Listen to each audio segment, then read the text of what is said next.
So guys, I'm creating this video because I want to show you how you can make it so that your phone is networking for you while you sleep. Now, if you've gotten some value from us before and you're getting value from us today, definitely hit the like and subscribe button.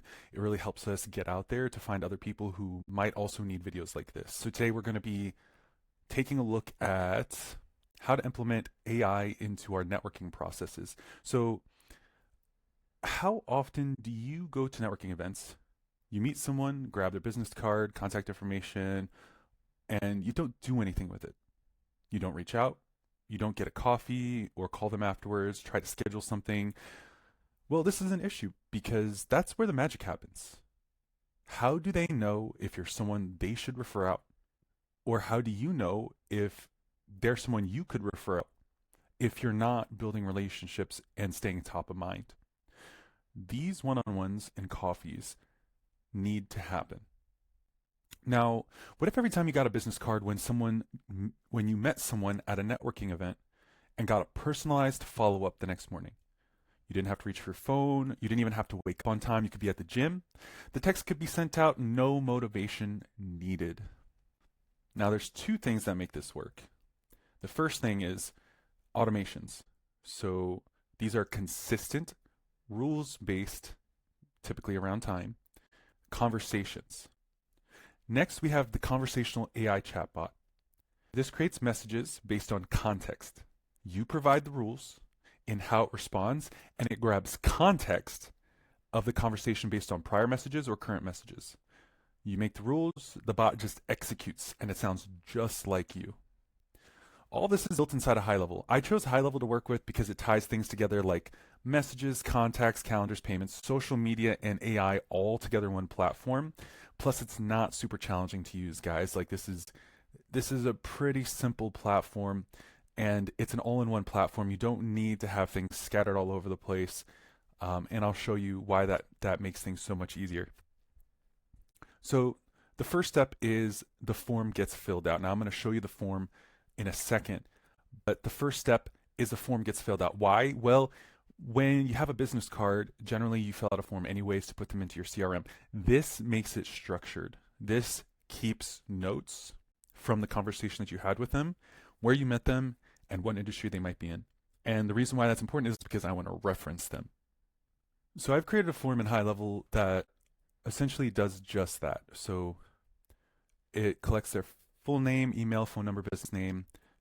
In the industry, you can see how it's being referenced in some of the messages. I'm looking to introduce a few of my clients to finance experts, to dog grooming experts, to construction experts this month. The reason why I have that there is just in case they don't message you the first time, and I'll show you what I mean by that. And the next one is networking event. It was great meeting you at the local networking event.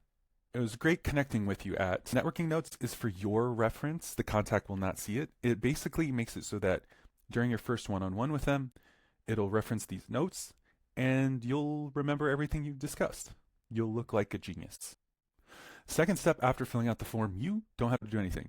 It's completely hands off. The next step is at 10 a.m. the next morning, your contact receives a text that says, "Hey, it was great meeting you at the event. I'd love to grab a virtual coffee next week. Are you generally free mornings or afternoons?" Nice casual conversation. It gives them a dichotomy, which makes it a lot easier to respond to, either mornings or afternoons. If it's mornings, I'm free on Tuesdays. If it's afternoon, I'm free on Wednesdays. Something like that. Or I'm generally more available in afternoons. Either way, if we get a response, it's go time from there. After they reply, the AI takes it from there. And what I mean by that is we have an AI chatbot that can reference your calendar. So you don't have to fiddle with your calendar, go through your phone, make sure you have the right time. The AI can go straight to your calendar, respond to the message with the context it has, based on the rules that you gave it, based on the type of voice you gave it, the personality, and now it sounds like you. Now it doesn't even feel like they've ever left the message because there's no calendar links. The AI can discuss what the meeting looks like or discuss what the time looks like and set it up for you right then and there. So completely hands-free. If there's no reply though, hey, looking to introduce a few of my clients to industry experts this month. Do you have the capacity for new business right now?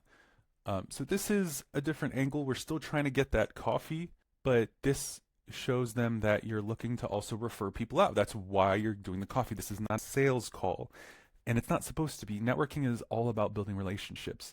So that's essentially what this workflow is doing. But I feel like this is a good angle because it piques their interest. Like, I'm trying to refer you out. Message me back so we can try to have that coffee again.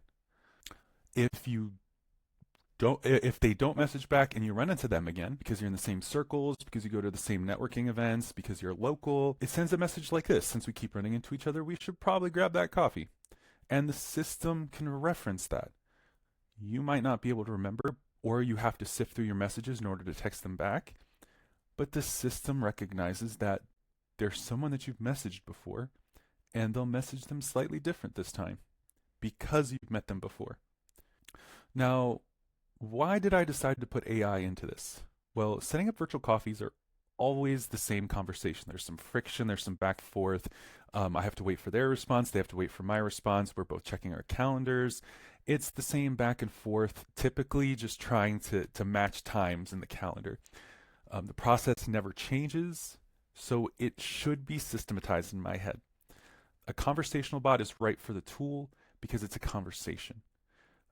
And it's connected to your calendar, so it never really feels like they left and went to a booking link, which I feel is impersonal. Like, I prefer to just talk directly to the person than click a link, in my opinion. In the future, when a lot more people have AI chatbots available, I believe people are just going to have bots communicating with each other, and they're just going to set up times together. And there's not going to be any human in the loop at all until we get to the coffee. So this is just one step away from that, and we're not that far off. This system, I wouldn't be surprised to see if there was already a couple of conversations being had by two chatbots through text.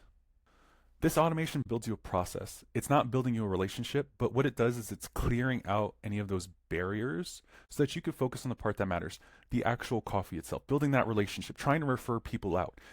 It clears that headspace for you so you can continue to work with your clients or focus on that coffee that you're getting with the new networking partner that you have. So a few things to keep in mind. The timing is intentional. It's 10 a.m. the next day, just so that we don't feel desperate trying to text them the same day, maybe an hour after the networking event. We can always change that timing. It could be like a week out, it could be a couple days out, but that's kind of like the thought process there. Also, we want to make sure that you fill out your networking notes thoroughly so you can be prepped for the conversation. Any key topics that you might have discussed during the networking event, try to bring that up in conversation. Have that input into your networking notes so when you do look at it before the coffee, you look like you remembered everything that you talked about. You look like that conversation that we had at that networking event was really impactful. I remember every detail of it. That's kind of what that purpose of that networking notes section is all about. And then you still have to show up and be a real human. You're trying to develop a relationship. Make sure you come with good questions. AI can only do so much. All it's doing is just bringing you to the table.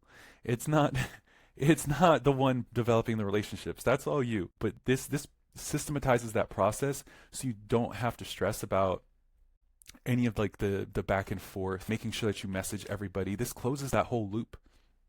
What I want you to do this week is join the Facebook group. We take Q&As about, and we also have videos on what we're building next. The link is going to be in the description, and I'm also going to have a link to a form. You can text the bot yourself, see exactly what the experience is like. And lastly, what I want you to do is audit your last business cards.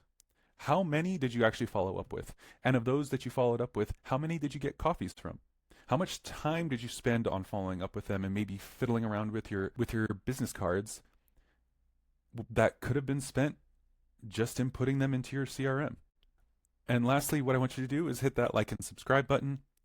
Make sure you're up to date on all of the automations that we've got going on in this community.